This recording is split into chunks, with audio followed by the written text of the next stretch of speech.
ৰান্ধনীজনীৰ লগত ভোগ সংক্ৰান্তত মানে পাৰ্টিটোৰ কিবা তৰ্ক বিতৰ্ক লাগিলে আচ্ছা লাগি পেলাই ল'ৰা এজনে মানে ভোগটো খচি দিলে খচি দি নোখোৱাকৈ গুচি গ'ল তাৰে ভিৰকা দিনাৰ পৰা ল'ৰাটো যথেষ্ট জ্বৰ গাৰ বিষ থাকিব নোৱাৰে এতিয়াও বৰ্তমান গাৰ বিষতে থাকিব নোৱাৰে নমস্কাৰ মই অপৰ্ণা দৰ্শিল মই আজি উপস্থিত আছো বংশৰৰ গোপাল থানত ইয়াতে আপোনালোকে দেখিছে গণেশ বাবাৰ পূজা হৈ আছে কিন্তু আজি গণেশ চতুৰ্থী নহয় ইয়াতে কি কাৰণে ইমান ডাঙৰ এখন পূজা হৈছে তাকে জানিবলৈ আহিছো বংশৰ গোপাল থানলৈ निर्विघ्नं कुरु मे देव सर्वकार्येषु सर्वदा আমাৰ মাজত উপস্থিত আছে বংশৰ গোপাল থানৰ সম্পাদক ডাঙৰীয়া নমস্কাৰ আপোনাক সেৱা জনাইছোঁ আপুনি জনাব লাগে এই যিটো গণেশ চতুৰ্থী নহয় ইয়াতে কি কাৰণে ইমান ডাঙৰ এখন গণেশ পূজা হৈ আছে এইটো হৈছে শ্ৰী শ্ৰী গোপাল থান অৰ্থাৎ শ্ৰীকৃষ্ণৰ গৰখীয়া থান হয় এই গৰখীয়া থানখন আজিৰ পৰা প্ৰায় 150 বছৰমান আগতে ইয়াত প্ৰতিষ্ঠা হৈছিল যোৱা 2007ত আমাৰ মন্দিৰৰ সন্মুখত যিডাল মানে চিনাকি গছ এডাল বটগছ এডাল আহত গছ বটগছ ডালত মানে এটা গণেশৰ আবিৰ্ভাৱ হ'ল গণেশৰ যে ইয়াত আবিৰ্ভাৱ হৈছে আমি ৰাইজে কোনো নাজানো আমাৰ লোকেল মানুহ কোনো নাজানো গান্ধীবাৰীৰ এগৰাকী শাৰীৰিকভাৱে বাধাগ্ৰস্ত ছোৱালী জামিনী নে কি নামটো আছিল সেই ছোৱালীগৰাকীক সপোনত দেখুৱাইছে যে মন্দিৰৰ সন্মুখত যিডাল ডাঙৰ গছ আছে এই ডাঙৰ গছজোপাত এটা মানে গণেশৰ মূৰ্তি আকাৰ লৈ আছে অৰ্থাৎ প্ৰভু গণেশ তাত স্থাপন হৈছে গতিকে তুমি গৈ ৰাইজক ক'ব লাগে যে মই তাত আছোঁ তাত পূজা পাতল ৰাইজে কৰিব লাগে ঠিক সেই একেধৰণে সেই ছোৱালীগৰাকীয়ে আহি আমাক ৰাইজৰ কথাটো ক'লে যিদিনা আমি চালো চোৱাৰ দিনটো আছিল শাওনৰ 1 তাৰিখ শাওনৰ 1 তাৰিখে আমি আৱিষ্কাৰ কৰিলো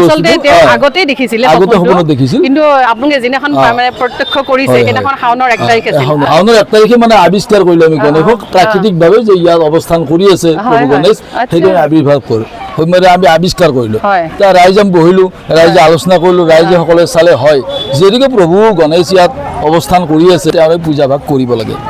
সেই 2007 চনত এই আৱিষ্কাৰ হোৱাৰ পৰা আমি ইয়াত একেৰাহে গণেশ পূজাটো কৰি আহিছোঁ পূজাৰ দিনাখন ৰাতিপুৱা মানে আয়তীসকলৰ মানে গণেশ বন্দনা তাৰপিছত গণেশ পাঞ্চালী পাঠ হোমাদি কীৰ্ত ভাগৱত পাঠ তাৰ লগতে আমাৰ ইয়াত মানে খিচাৰি ভোগ হয় বিভিন্ন ঠাইৰ মানুহ আহে ভোগ তেওঁলোকে দান দিয়ে ভোগ গ্ৰহণ কৰে এনেকুৱা বহুত মানুহৰ সমাগম মানে তেওঁলোকে নিজে দিয়ে স্ব ইচ্ছাৰে দান দিয়ে তাৰ লগত কিবা উকুলন হ'লে মন্দিৰৰ পৰা তাত কণ্ট্ৰিবিউট কৰা হয় এটা লোকপ্ৰবাদ শুনিছিলোঁ মই অলৰেডি ইয়াৰ আগৰ ভিডিঅ'টো মই সেয়া কৈছোঁ যে যিসকল দৰ্শকে শুনা নাই তেওঁলোকে নতুনকৈ জানি লওক এই যিডাল বটগছৰ আপোনালোকে গণেশৰ আৱিৰ্ভাৱৰ কথা কৈছে তাৰ যিটো পাত এগৰাকী মানে আইতাই নিছিলে সেই কথাখিনি আমি দৰ্শক জনাই দিওঁ এইটো মানে আমাৰ সাধাৰণতে অশিক্ষিত মানুহৰ মুখত এইটো আমি যদিও গোপাল থান লিখিত নাম দিছোঁ এইটো আচলতে গোৰখাত থান বুলি কয় গোৰখাত থান অৰ্থাৎ গৰখীয়া থান ইয়াত মানে কাৰোবাৰ গৰু মানে পোৱালি জন্ম পালে এমাহ পিছত ইয়াত মানে গোপালৰ ওচৰত এখন ঠগি শৰাই আগবঢ়ায় বা কাৰোবাৰ ল'ৰা সন্তান বা ছোৱালী সন্তান নহ'লে ইয়াত ভগৱানৰ ওচৰত প্ৰাৰ্থনা কৰে সেইমতে তেওঁলোকে ফল পায় তাৰ সন্মুখত গোপাল প্ৰভুৰ সন্মুখত দুডাল বৃহৎ আকাৰৰ গছ আছে এডাল বটগছ এডাল আহত গছ এই বটগছ আৰু আহত গছৰ পাতবিলাক তলত পৰি থাকে তলত পৰি থাকিলে কোনেও নিব নোৱাৰে কেতিয়াবা যদি কোনোবাই ভুলতে ইয়াৰ পাত লৈ যায় ঘৰত সপোনত দেখুৱায় এগৰাকী আইতাই মানে ভাবিলে যে মানে লোকেল হয় তাৰমানে আগত ধান সিজাইছিল সিজাই মানে উহা চাউল বনাইছিল মানে ইয়াৰ পাতবিলাক পৰি আছিল লৈ গ'ল যে মানে ভাত মানে শুকান পাত লৈ গ'ল যে এই ধানকেইটা উহাম সেই বুলি লৈ গ'ল লৈ যাই মানে পুৰিলে ৰাতি সপোনত দেখুৱালে যে তুমি এই পাতবিলাক কিয় লৈ আহিছা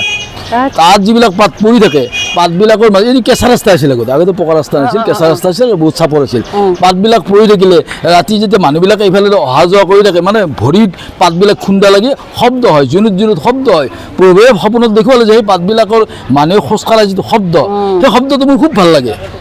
গতিকে তুমি পাতবিলাক কিয় লৈ আহিছা তাৰপৰা তুমি যেনেকৈ আহিছা তেনেকৈ থৈ আহা থৈ ক'ৰ পৰা আহে ইতিমধ্যে পুৰি পেলাইছে তেওঁ এই চিন্তাটো মূৰত লাগি লাগি সেই বুঢ়ীগৰাকী পাগলী হ'ল পিছত পুৰি কৰি পাগলী হ'ল পাতটোতো দিব নোৱাৰে পাতটো পুৰি পেলালে বহুৱালে মই আগতে শুনিছিলো মানে নেক্সট এখন দিব আহা বুলি শুনিছিল এই সেইটো আকৌ বেলেগ এইটো বেলেগ এইটো ধান বহাবৰ কাৰণে যে নিছিল পুৰিলে পুৰাৰ পিছত এটা ৰাতি সপোনটো দেখিবলৈ সেইগৰাকী মহিলাই নহয় জানো সেইটো বেলেগ আৰু এইটো বেলেগ সেইগৰাকী বেলেগ এগৰাকী আইতাই দেখিছিলে আচ্ছা মই শুনিছিলো যে এগৰাকী নিছিলে নিউতে মানে তেওঁ সপোন দেখাৰ কাৰণে তেওঁ পাতখিনি উভতাই দিছে আৰু এইগৰাকী বেলেগ আকৌ বেলেগ মানে পিছত আমাৰ দৰামৰ মাক আচ্ছা আচ্ছা তেওঁ তাৰমানে পাগলী হৈ গ'ল পাগলী পিছত ঢুকালে এই গছডাল দেখিছে না এই গছডাল আগতে মানুহ হালি যাব লাগে মানে গছৰ ডালবিলাক দেখিছে কাটা অংশবিলাক আপোনালোকে নিশ্চয় দেখিছে এই হালি যাব লাগে হালি গ'লে মানে কি হ'ল ৰাইজে আলোচনা কৰি মানে ডালবিলাক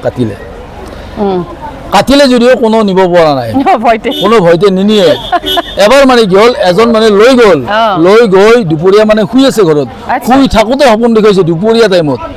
তুমি তাৰ পৰা গছৰ ডাল কিয় লৈ আহিছা তুমি থৈ আহা মানে লগে লগে পিছবেলা আনি ইয়াত আল্টিমেটলি কোনেও নিব নোৱাৰে সপোনটো যে দেখায় এইটো মানে কি ৰূপত সপোন দেখায় তাৰমানে গৰখীয়া কৃষ্ণ শিশু যিটো ৰূপ আমাৰ এই আৱিষ্কাৰ হৈছে আমাৰ যিটো গোপালটো নহয় আগতে এই অলপ আগত আমাৰ যিখন মানে ষ্টেডিয়াম আছে ষ্টেডিয়ামখনত চৰণীয়া পথাৰ আছিল তাত গৰখীয়াবিলাকে গৰু চাৰিবলৈ যায় সদায় তাত গৰু চাৰি থাকে আবেলি সময়ত গৰু চাৰি গৰখীয়াবিলাক অলপ তামচা ফূৰ্তি কৰে তাত নাচ গান কিবা হাঁহি তামচা কৰি থাকে এনেকৈ মানে কি হ'ল গৰখীয়া কিছুমানে তাতে নাচ গান হাঁহি তামচা কৰি থাকোঁতে মানে কি হ'ল এই তলতে মানে পাথৰ আকৃতিৰে আছিল ভগৱান তেওঁলোকে যেতিয়া গধূলি ঘৰলৈ গ'ল তাৰে মাজৰ গৰখীয়া এজনক সপোন দেখুৱালে যে তোমালোকে যিটো শিলৰ ওপৰত নাচ গান সদায় কৰি থাকা সেইটোত মই ভগৱান গোপাল তাতে আছো তোমালোকে ৰাইজক মাতি আনি তোমালোকে মোক স্থাপন কৰাৰ ব্যৱস্থা কৰা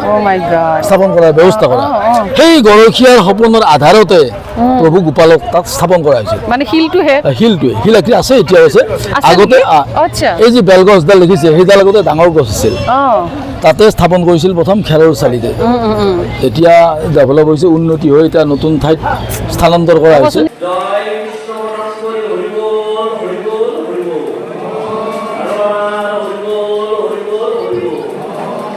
শিলটো এতিয়াও আছেনে আমি দেখাব পাৰিম ন আচ্ছা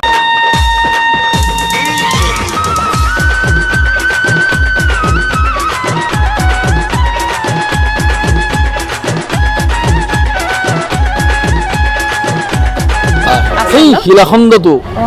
স্থাপন কৰি ৰাইজে তাত মানে ধূপ চাকি জ্বলালে এখন চালি বনাই দিলে মানে গৰখীয়াৰ ওপৰত যিহেতুকে আছে কাৰোবাৰ গৰু জাগিলে মাহেকৰ মূৰত তাত আহি শৰাই আগবঢ়াই গৰু কাৰোবাৰ হৰালে তালৈ মানে শৰাই আগবঢ়ালে গৰু পোৱা উদাহৰণ বহুত আছে সেই যেতিয়া স্থাপন কৰিলে তাৰ পৰা লাহে লাহে দুপে উন্নতি হৈ আহি বৰ্তমান সময়ত যিটো আপোনালোকে দেখিছে নতুন মণিকূট তাত সেইটো স্থাপন কৰা আছে শিলাখণ্ড হিচাপে আছে যিটো কৃষ্ণৰ মূৰ্তি আছে পিছফালে মূৰ্তি এটা বনাই দিয়া হৈছে মানুহৰ মনত ধাৰণা হ'বৰ কাৰণে সেই শিলাখণ্ডটো যে প্ৰভু গোপাল কৃষ্ণ হয় সেই ধাৰণাটো মানুহৰ মনত আহিবৰ কাৰণে সেইটো মূৰ্তি তাত বনাই দিয়া হৈছে অৰিজিন বস্তু আমাৰ শিলাখণ্ডটোৱে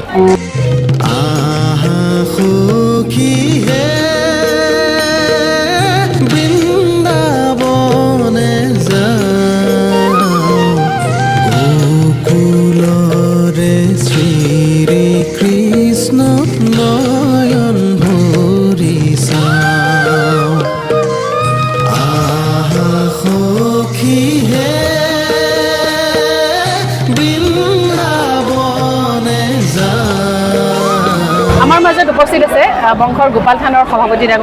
ডাঙৰীয়া নমস্কাৰ তোমালে প্ৰথমতে কামনা জনাইছোঁ